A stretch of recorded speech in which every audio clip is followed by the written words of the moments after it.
614.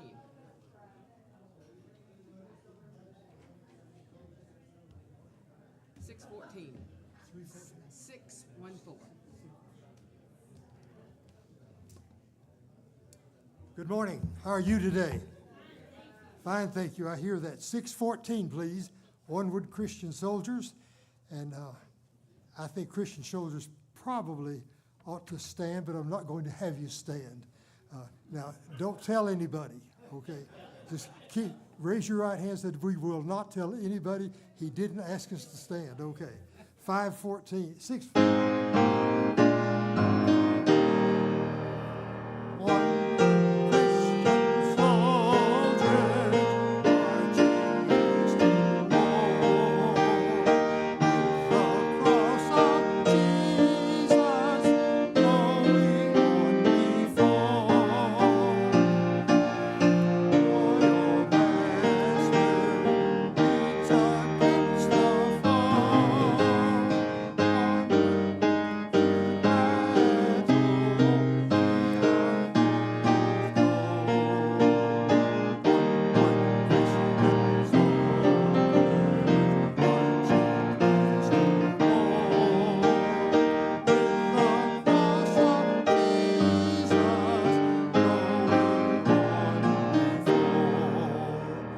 Okay, you're dismissed. You can sit down.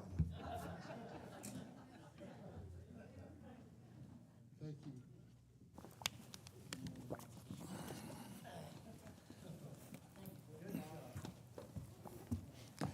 All right. Thanks, Brother Fowler. Good job. Good to see everybody here today. Appreciate you coming. It's a nice, cool day, isn't it? Nice, cool fall day. Now, we had all those 100-degree days, and so now we've cooled off. We ought to kind of appreciate that, shouldn't we? It's good to see everybody today. We still got them coming in. We've got a few sprinkles out there. We'll see how the day goes. We're going to... today, we kind of picked back up in our Genesis series last week, along with some current things. But and I was going to keep going, and I was kind of going to do the same thing. But so much has happened this week in Israel and around the world, including the United States, that I have decided to. So I started making a few slides just to show a few things. And, before I was done, I got so many slides, I think it's going to take the whole time. So we're going to kind of hone in really on a prophecy update today with regard to current events, because it's things, I wouldn't do this and take our time for this if I didn't think we need to know it. But I think it's important that we understand what's going on out there. I'm not talking politically now, I'm talking spiritually, things that are tied to the Word of God. In fact, you can turn, it'll be a while before we get there, but just so you can find your place, we're going to be in Daniel 11 in just a little while, and I'll show you a couple things and everything we're talking about is tied to the Word of God. Of course, we're first in our series talking about the events that have happened because the United States over the years, and we started early and really primarily 1981 and a little bit in the Jimmy Carter years in 76. All the way up, got all the way up to 2016, as you know. And then because 2016 was the Trump years, and because, of course, 2020, Biden and Harris, that we got in, I'm really not trying to do a political thing. So I'm trying to do a scriptural thing with regard to Israel. So I decided to hold those last 8 years until right after the election. That way there won't be any confusion over that. But Trump did have a plan. He had a plan as well. That's his plan for peace in Israel. And he did a lot of other things. This one, God probably wasn't too happy with. Other things he did, I think God probably was happy with. But, and we've talked about that with all presidents, some good and bad things that they have done. And that'll be the case also for the Biden-Harris. But again, I'm going to get into all that later. I just give you that one just so you know that there's things out there. There's quite a bit out there, and it'll take us a couple of weeks to go through it all. We'll start that later on in November. I showed this slide last week, and I don't really like to show slides twice. There's one or two more in here that I showed last week that just are springboards. But this is just to say that When people say that we're in the end times, there's still, that is true, I believe it's true, but there's still a lot of stuff to go. And we believe what's next on the calendar is the rapture. That is true, but it is also true that some of the prophecies in the Bible could take place before the rapture occurs. There's a list here of wars. Psalms 83, Ezekiel 38 and 39, the Daniel war, we'll see. Daniel probably will not occur until after the rapture, but nevertheless, we're going to look at it because things are setting up that way. But I think we are close to setting up for Psalm 83. In fact, if God wanted to, things are in a shape right now that we could, and that's the reason I was going through Genesis and still am, is because I want to talk about some of the things that the Bible prophesies in the Old Testament that we will see also in Psalm 83 for that war. But I hadn't quite got to it yet, but I'm moving hard as I can in that direction, and that's where we're going. Could I explain that slide in some detail last week? I won't say any more except to say that we still should be aware, no matter what we talk about and what we say the Lord's setting up for, that the rapture of the church age could be over at any time. And then God can start on these other events. Or in one or two cases here, God could actually initiate those events and complete one or two of these events, like Psalm 83, like Ezekiel, before the rapture. He could do that. And, on some of these things, He didn't give us the exact moment and time. So, I'm going to start with a couple things in first, just religious. I don't get up and criticize, somebody's religion. That's not what I do either. But I just had to rebuke this. I will not be rebuking it, but use God's word to rebuke it, because I heard this and I listened to it. You could see the slide up here where it says Pope Francis called all religions are a path to God. That's what he said. I heard the thing. I was surprised that he said that, because Jesus said what? Jesus said, no, there's only one. He said, I am the way, the truth, and the life. No man cometh unto the Father but by me. Now that's a clear distinction on what was said this past week by the Pope. Completely clear. All religions do not lead to the Father. They do not. It would be one thing if they did, and you could say, well, then probably everybody eventually is going to heaven and so forth, but that's not the case. Jesus made that clear, and I just thought, since that was out, and it's kind of out there, that I would just stand up for what the Lord had to say, and you can find that, of course, in John 14. There's going to be a lot of activity in the U.S. this week. The United Nations General Assembly is meeting in New York this week. It's a high-level meeting. This is a meeting where they will get there, and they're already there, in fact, and they're going to, come out with some stuff. This is not just a Security Council. This is usually all the heads of states show up, so that the presidents of the various countries. What is strange this year is many of them are not coming, and it's very unusual that in a let's say a U.S. president's last year, that a bunch of guys don't show up and shake hands with the president of the U.S. they've served with for these years, and a lot are not. And I'm just surprised, not surprised that Putin's staying home, or that Xi and China is staying home, but there's quite a number. The UK, head of UK, I could list many, many countries that normally come, and they're going to send somebody, but the presidents are not coming. Who is coming is Zelensky to ask for more money for Ukraine, and the president of Iran is already here. And he's already meeting with people and discussing certain things, and you can read about that. It's clear. But Iran is very active, and I'm going to talk about them later on as we go. And of course, they are active, and Russia's very active. They got people here. Putin is not, but around. And of course, Zelensky. This war over there is really heating up. This happened this week. There was a strike by Ukraine into the country of Russia, far in there, that did enough damage. It was so powerful that it measured on the Richter scale like an earthquake. And I think the number escapes me. I should have written it down here, like about a 2 point something maybe, or I think it was less than 3, but still a reasonably sized earthquake. By the way, how many of you felt that earthquake that about 4 or 5 days ago?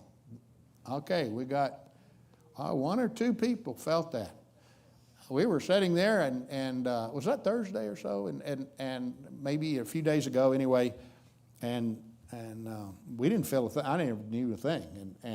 But Donna said something about it, and then she started seeing people that were feeling that thing happened, south, and people were feeling it all the way in the north, a little bit north of here. So anyway, back on the subject here. And so I'm sure they felt this in some places in Russia. The war is heating up. Of course, Zelensky is wanting to, I mentioned this last week, he wants to use these long-range weapons that have been provided to him by the UK. He wants to use them to attack long-range targets inside Russia. And because those particular weapons are made with U.S. parts, they also have part of the deal was that we would know where those are going to be used. And so we have not, as of yet, as far as I know, and I checked this even yesterday, at least it's not out that we have agreed, and it looks like to me so far we have not agreed to do that. If we do, it will greatly escalate the war, and needs to be, I think, because we're in an election cycle, everybody's talking about the election, but nobody's talking about some of these events that are pretty important to us. I mean, to make that decision, I'm not trying to get on one side of the fence or the other. I'm just saying that's an important thing. People need to consider, the consequences of it, and we'll see. The Canadian Prime Minister, he came out this week and said that Canada fully supports it. Quite a few others have come out and said that they fully support it. But Russia has come out and said if you do that, it's going to lead to a nuclear exchange. And, he does have nuclear weapons, and I'm going to talk a little more about that as we go. But the point is that, we just need to understand the consequences of things. This is from the Jerusalem Post. Canadians' betrayal of Israel, irresponsible and shameful. That's an opinion piece, but Canada is also a little bit like the U.S. in that slow walking some of the supplies and things that were promised to Israel, that Israel is actually purchasing. And every week we hear of more and more delays in a lot of those things that we're doing. And what does the Bible say about that? I will bless those that bless thee, curse those that curse thee. And we need to be aware of that. Do we want to be blessed or do we want to be cursed? And that whole series we were going through makes it clear that God meant what he said, doesn't it? And so, we need to pray for our leaders that they make they make decisions based on spiritual things. Very few do, but that would be nice and important to do. The Russians went to Iran and met with Iranians this week. It was, of course, announced, and the U.S. and U.K. had concerns over the nuclear deal, and they're not talking about Russia getting a nuclear weapon here. Russia has them. What they're talking about is Russia, Iran makes a lot of drones and a lot of equipment, and Russia wants some of that equipment for their war with Ukraine. And the worry is that Russia has promised Iran technology or understanding of how to finish their nuclear bomb. And that would put the world on edge. And so all of this is happening, and yet it's not front page news. It should be, but it's not. And because there should be, public perception on something like this, because it's going to affect us all if that's kind of what we get into. We saw the verse in Zechariah when we were going through verse by verse the book of Zechariah, and we've seen some things to indicate that in the last days something doesn't say nuclear arms, but what is described there, based on our limited knowledge of such a thing, looks like that's going to be involved at some point. Hopefully not yet, but that's where things are kind of headed. Now, this came out this week. Interesting. Putin demands that scientists develop a treatment to save 175,000 lives by 2030 while average life expectancy in Russia falls. He wants them to, he put out an urgent notice for scientists in Russia to send all their information into the Kremlin so they can understand how to extend Russia's lifespan. Right now, the average Russian lifespan is 72. And guess how old Putin is? 71. 71. So he wants to, raise that ceiling a little bit, I guess, is what he's doing. In the U.S., I looked this up just because I was curious. In the U.S., it's 81. So you can see, they're 72 average life expectancy. We're 81. That's 9 years. 9 years difference, quite a bit. I could tell them a couple things. Quit sending all your boys to war, because it's average. It's average life. The 500,000 or so that he's lost in that war, that has an effect on the average. And really it's a kind of a, what do you call it?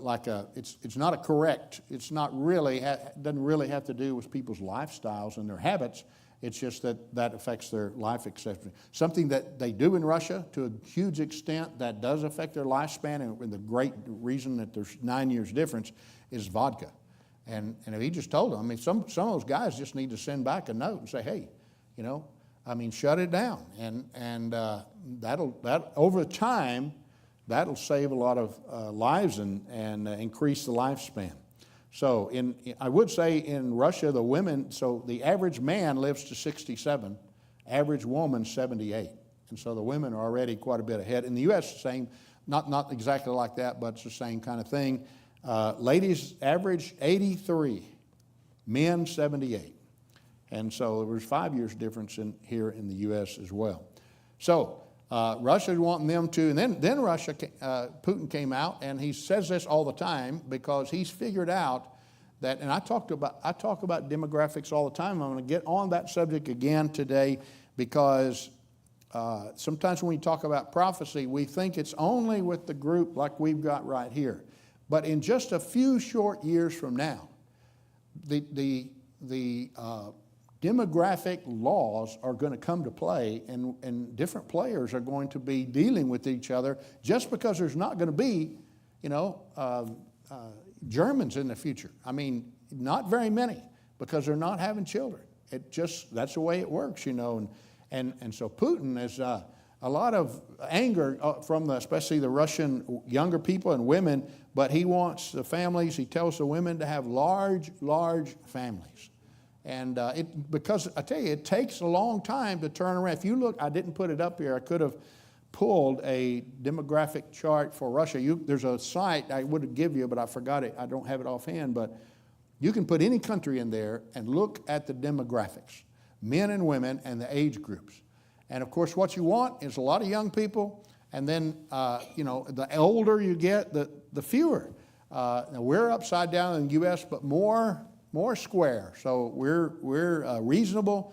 Russia, Italy, Germany, to some extent Japan, although they're trying to correct. Some of those countries like that are far underweight. And he knows that, and he knows that, and that's the reason he's letting a lot of immigrants in and doing things to try to just hold things together.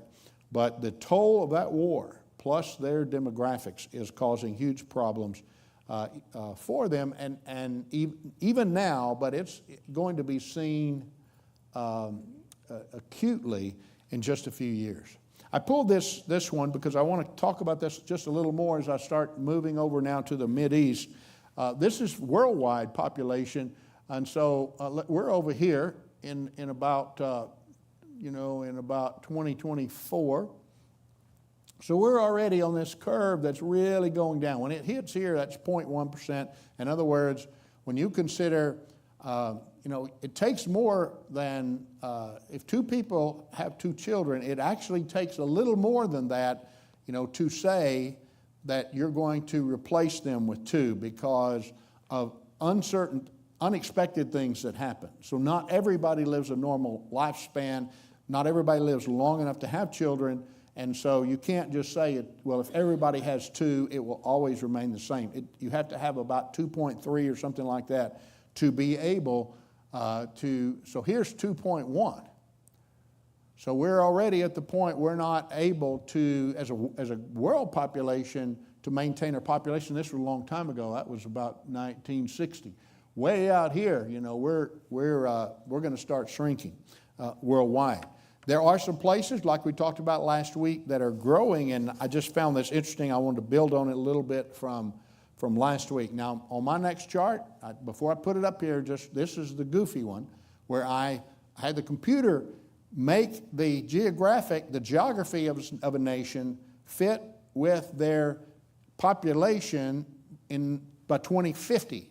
Now, this one, it goes out to 2100. I'm going to show you one later that goes out to, I think, I put it in here, but that goes out to 2100. This next one is not very long from now. I mean, we're 2024. We're staring 2025 in the face, and it's not long till 2050. Many people in here, depending on how old you are, many people are going to make it in this room, even in a senior adult class. So if the Lord doesn't come back and make it to 2050, in 2050, so the geography shrinks of the U.S. and Canada is basically gone. And I just, again, adjusted the land size based on population so that you could see in 2050 where the people are going to be. And where they're going to be is this part of Africa, this whole side of Africa, that is the Mideast and India. India and some of the Asian, Indonesia, Asia, Africa. This is going to shrink, greatly shrink, which is a little surprise. And Mexico, by the way, is pretty much holding its own in comparison. But Europe's gone, Russia's gone. Now, when I say gone, I'm not predicting they're going to be gone completely, that every Russian is going to be gone in the next 25 years. But I'm talking about it will not be like it is today. It will not be. You make those predictions, and we're live streaming this, and it lasts a while, and so you can, so I try not to make predictions because some of you are so mischievous, you'll pull it back up and say, well, you said this, which is what I did.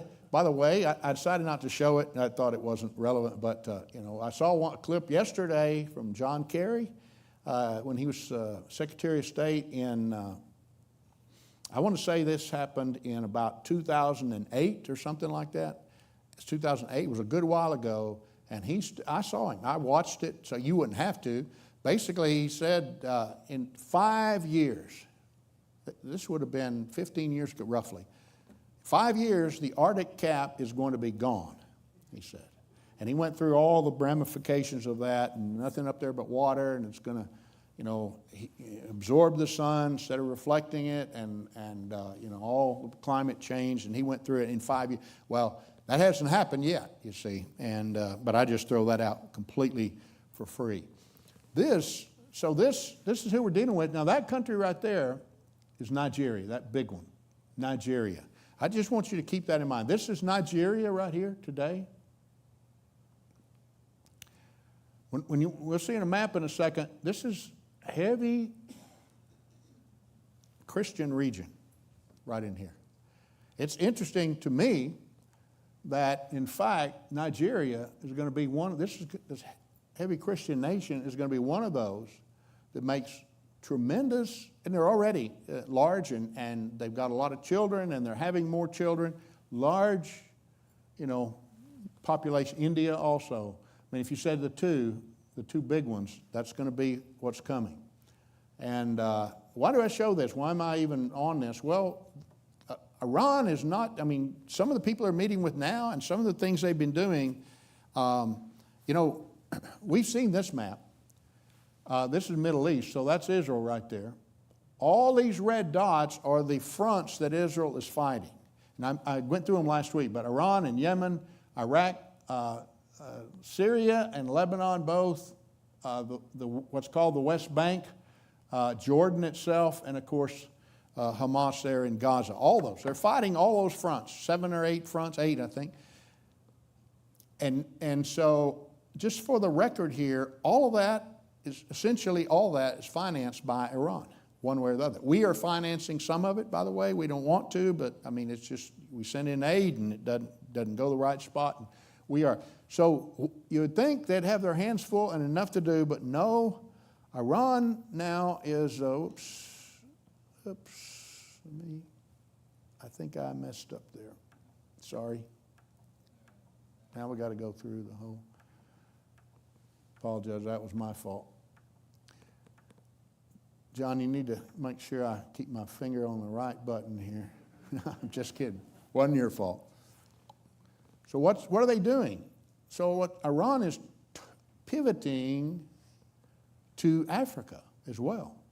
And they're going to pick up some support in Africa,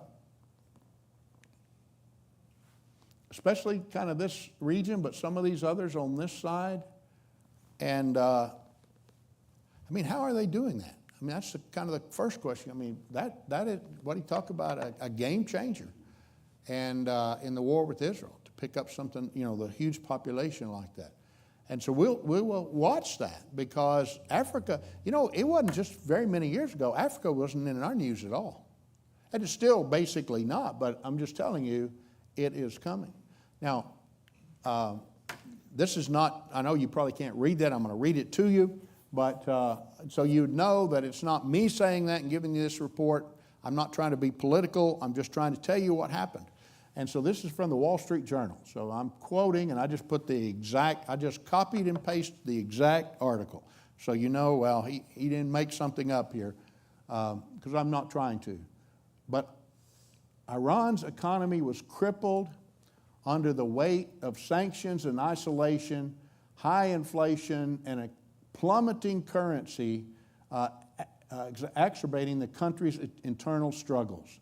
The Trump administration's sanctions had cut off Iran from the global financial system, making it difficult for the regime to fund its regional ambitions. With domestic unrest on the rise, Iran seemed more inclined to avoid external escalation. That was until 3 years ago. 3 years ago, Biden administration reversal of the Trump-era sanctions in 2021, Iran's fortunes changed. Basically, they stopped the sanctions. Biden stopped the sanctions, not being political, I'm telling you the facts. And so Iran started pumping oil again and being able to sell it in global markets. So now they got millions all of a sudden. I mean, they're dealing with money. And so what do? They finance all these wars with Israel. And so if you want to know the root cause of the issues that we've got going on now, it is because those sanctions were dropped, and Iran is now pumping oil, and they're using that money to spread discord, especially in the Middle East. But it is happening things are happening everywhere, now spreading even to Africa. And so just that, can make a huge, huge change in the world that we live in. Now, speaking of Africa and their interest in Africa, this is a map of the Arab nations in 540 AD, 540. This is the Arabs. So it's not a surprise. This is 500 years after Christ walked, and the Arabs are all on the Arabian Peninsula. So here's where Saudi Arabia is, and Yemen, and all the stuff we talk about in here a lot. So that's the Arabian Peninsula, and so all the Arabs are there. By the way, Arab does not mean Islamic. Just to give you a quick definition, I know you all, most in here understand. Arab is like an ethnic thing. In other words, they descended from that place right here, the Arabian Peninsula and that area. And that's where the Arabs came from. Islam is a religion. So some Arabs are Islamic and some are not. As far as Islam, some again are Arab, but many are not. And so it's sort of two different things, and it's important not to get those mixed up. But I want to show you the growth of the Arab people from 5 generations, 500 years after Christ walked on this earth to today, basically today. And you can see that, yeah, they showed up all over northern Africa, didn't they? Right in this area. Not down here. I'll show you later, but this, especially right down in here, but all of this is a heavy Christian area. Now, so the Arab, now some of these are, I'm sure, Christians also, but these 3 nations right here. Let's go to Daniel chapter 11 for just, let's see, let me see. Let me go to a couple more slides. I think I got, let me go to a couple more slides till I, by the way, when I say these things, and we look at today who's on this side of the fence and who's on this, just keep in mind Jesus died for everybody. And we send missionaries to a lot of these, lots of countries if we can get somebody in there. And I said last week that one thing I have noticed, I don't know if this is happening everywhere, I notice it happening in our church, that more and more missionaries, not all, I mean, we're going to talk about Colin and Callie today, I guess, and tonight especially, going to England. So not all are going to Africa, but we've had quite a few come through here that are headed to Africa, that I believe that the Lord is working there in these last days. Jesus died for everybody, and the answer to all this, the answer to this, just so I'm clear here, is not somebody cutting off sanctions or putting on sanctions. The answer to this is Jesus Christ, isn't it? I mean, that's the reason we're here talking about this today. This is the other slide I showed you last week where certain African lawmakers, it was a pretty large summit from many countries, declared a faith-based support for Israel. That is huge, and that's quite a bit different, and that is standing up really against the rest of the world when those African nations do that. This is a slide that I pulled it for this week. I think it was done this week. I don't see the day. I forgot. I cut it off some way, but African countries register the highest growth in Christianity globally amid persecution. This happens a lot of times. You can read in Acts and many other places and look down through history. When the church has faced great persecution, what happens? It scatters and then it grows. And God uses that many times to grow, and that's what's happening in Africa. I would just point out, though, for the record here, over in Africa, churches are being burned. Evangelical churches are being burned. Christians killed and injured, persecuted, greatly abused. Nobody at our colleges are out protesting, are they? How many protests do you see because of what's happening in Africa? And not just Africa, by the way, is a continent. A lot of countries there. Sudan's in a tremendous civil war that should be on our news, and it's not. But just to point out, it is happening.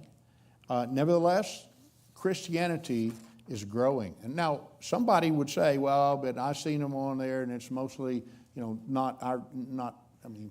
they may not all be. This is the breakdown of African religions today. Because they look like, a lot of times they'll show somebody, because the cameraman probably doesn't know the difference. So he shows somebody that looks like, well, they're Catholic or they're Orthodox or something like that. The Catholic 22%, Orthodox 6.8%. The majority is Protestant. Now, just so we're clear, I know we're not Protestant. You know Baptist is not Protestant. We did not protest, that's what that means, the Catholic Church in those days, because we were never in it. And so Baptists were outside of it the whole time. I've got a lot of books on church history if you want to wade through it. But in fact, we were never part of it, so we weren't really ever Protestant. But that group right there is generally evangelical. Does that mean they're all independent Baptists? No, it does not mean that. But it does mean, likely, that there's a lot of people in there that understand that Jesus saves and understands the importance of talking to other people and winning them to Christ. Many. many in Africa. That is what is going on. So what is happening here as we set things up is, remember I showed you Nigeria. Remember I showed you how big it's going to get. I mean, it's one of the countries. In fact, let me show you this one. But how it's setting up is like these three and some of these nations, and this is right here area, and especially down like right about there is set up for a Christian kind of big group of Arabs and big group of Christians, and we're going to see how it goes. One thing that's going to happen, if you look at Daniel chapter 11, look at verse 41. Daniel 11, verse 41. The first word is he. Who is that? That is the Antichrist. So this happens after the rapture. I'm just going to tell you that for sure. This is the rapture will be done by then, but this is one thing that's going to happen. He shall enter also into the glorious land. Where's that? That's Israel. That's where he comes down and will at least be in Israel. Look at this though. Many countries shall be overthrown, but these shall escape out of his hand, even Edom and Moab and the chief of the children of Ammon. Now, those areas right there that will escape today, Edom is Edom are the Palestinians, but what that's talking about right there is when Daniel wrote this would be pretty much Jordan, you could think of. What's called the West Bank and Jordan. In other words, that area somehow is going to escape by some miracle, probably because that is where God is going to, when he said, I'm going to send Israel to the wilderness, protect them for 3.5 years, must be right there because they escape out of his hand. Look at verse 42. He shall stretch forth, the Antichrist shall stretch forth his hand upon the countries, and the land of Egypt, right here, shall not escape. But he shall have power over the treasures of gold and of silver, and over all the precious things of Egypt, and the Libyans and the Ethiopians shall be at his steps, right here. These three nations are going to be at his steps, isn't it? It is significant that those are some of the countries where there's massive growth today of various things. It is significant that Iran is working with them and trying to cultivate them on their side. And it is significant that there's also, of course, a group of Christians there, because some of these things, not necessarily this, some of these things are going to happen maybe even in our lifetime. Verse 40, not this, but some of these things and the buildup. It just tells you we're in the last days. Look at verse 44. But tidings out of the east and out of the north shall trouble him. Therefore he shall go forth with great fury to destroy and utterly to make away many. I mean, it's going to be a war, bloody war with the Antichrist. He shall plant the tabernacles of his palace between the seas in the glorious holy mountain. Between what two seas? The Red Sea and the Mediterranean Sea. That's what it's talking about in Israel. He's going to plant his palace in Jerusalem. And of course, Paul wrote to us in Thessalonians that he's going to walk in the temple of God, declaring himself to be God, isn't he? That's what he's talking about right here. But is it going to work? Therefore shall he go forth with great fury to destroy and utterly to make away many. He shall plant the tabernacles of his palace between the seas in the glorious holy mountain. Yet he shall come to his end, and none shall help him. I could go on, but you get the idea. I mean, what he's going to do is not sustainable. We know in the last days 10 large kings are going to give their power to him for him to rule and reign. He's going to destroy 3 of them. But he's going to rule and reign and take a lot of control away from, probably even control Babylon by that time and so forth. But he will, the Bible always tells us how it's going to end. He's going to come to his end. And what we're seeing today is kind of a setup for that. Now, this map is probably good and bad, but I show it to you for interest here. This is a population, a percent population of Christian, and of course it's got us here at 65 to 80. You know, I wish 65 to 80 in the United States were saved. It tells me right away A lot of people identify, if you ask them, as Christian, but whether they're really saved or not, I wouldn't say. I would just say this, the statistics would say we've got 246 million people that in the United States saved or that are Christians. That does not mean, I believe, that 246 million are going to be raptured. You've got to believe in Jesus Christ. You can't just say, I'm a Christian. You've got to have a personal relationship with Jesus Christ.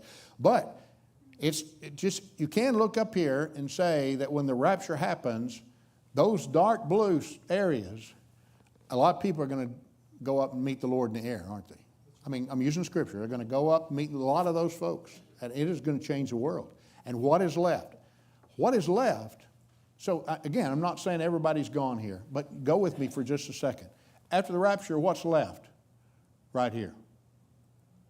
And again, I'm not saying nobody in there's saved. I'm just using big, broad brush. Everybody got that? It's a wide brush here. And where did I say the population is growing in the next 25 years? Right in here. Is that an accident? Well, I think not. Accidents don't just happen, do they? Show you a couple other things. This is a hard chart to understand, but this is 2017 on this side. This is 2100 on this side. So not 2050, but 2100. So this is just saying China's got 1.4 billion people right now, and by 2100, they're going to have half of that. Because China had the one-child policy, and everybody that gets up today and says, oh man, China, we're worried about China, just wait a few years. They're going to shrink to half, and it's going to be a huge difficulty for them because China is not really a high-tech, innovative kind of place. They're mostly a manufacturing place. Now, they're smart, great, efficient, etc., but they're a manufacturing place, and this is going to rock the world as this starts to happen. That's a lot of people to disappear out of a place that manufactures most of the world's goods. It will greatly change the world. Right here's India. India is going to be number one, go from number 2 to number 1. Who's number 3? Way down here is who? Nigeria. All the way up to number 2. Wow. Yeah, all the way up to number 2. What's Christian nation? Nigeria. Not everybody, I'm just saying, by and large, Christian nation, Nigeria, India, China. For what it's worth, I'm not making any comment here. I'm not trying to be negative. I'm just saying, just to show you also how things are shaping up. I've shown you something similar to this before, but if you just name CEOs of large companies that all of us in this room would know, every one of them is of Indian origin. Every one. I'm not being negative on that. But this is FedEx, Alphabet or Google, Microsoft, Adobe, IBM, Palo Alto. I could name a bunch more. Micron, I could name a bunch more. Just point that out. Some of our very largest companies. In fact, in January, whoever becomes president, there will be in that group of 4, president, president's wife, vice president, vice president's wife, there will be someone there with Indian descent in the White House in January. I'm just putting all that together to say that when we look at the demographics, we look at who's talking to who's getting on whose side. When we read the Word of God, it is shaping up.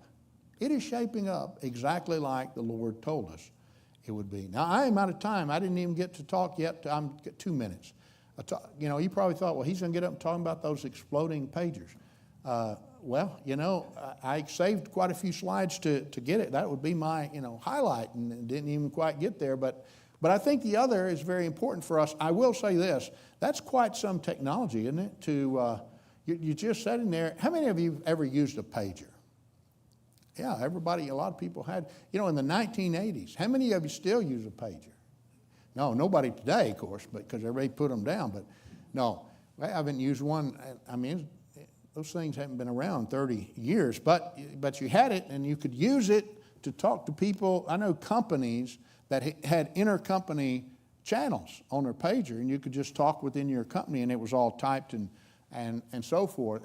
And apparently, to stay off the cell phone towers where you can be listened to and so forth, Hezbollah was using those pagers among themselves, and somebody figured that out. And I would just tell you this, that and then they said, well, I don't know who's made them, Taiwan and Bulgaria, and they both denied they made them. I don't know how that, I still don't know exactly how they happened. The first day was pagers, and the second day they assumed that anybody that didn't get with the pagers would use their walkie-talkie, which is what they did, and then they blew up the walkie-talkies the second day. I mean, and then the IDF came in there and started, I mean, the thing here is they started hitting them because this is in northern Israel. So what's happening is Gaza's about done. They leave some people there to finish that one up, and they move to the north because 1/3 of Israel is vacant. People have been living in a hotel room in Tel Aviv or somewhere for a year because they couldn't live in the north because the Hezbollah was bombing them and putting rockets in there from the north. And so they've said, look, we're going to move back home. Israel's going to go back home, and to do that, they're going to start fighting in the north. And so they got rid of quite a few of their leaders, and now they are immediately, the first days of pagers, the second day was the walkie-talkies, the third day they started on the launchers. Why the launchers? Well, because if you have a bow and arrow and you don't have the bow, it's hard to make that arrow. That's what they're hitting. Those launchers are what they're really hitting. And you can see, and this is a thing from the third day and the fighting and where they were hitting those launchers. You can see what it caused. That's pretty rough. And of course, Nasrallah acknowledged that was unprecedented defeat. Of course, their top commander, I'm just moving through because I'm already over. Top commanders were killed. I did want to just say this. One of those that was killed is the guy who was in charge of bombing our own embassy in Beirut in 1983. The guy at the top of this list, but quite a few of those commanders are killed.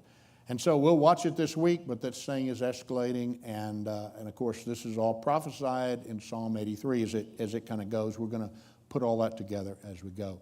I got to dismiss, so let's pray and be dismissed. Thanks for your attention today. Sorry I went over. Father, we're thankful for your word, your blessings, everything you've done for us. Dismiss us now with your love. Bless us in the morning service. In Jesus'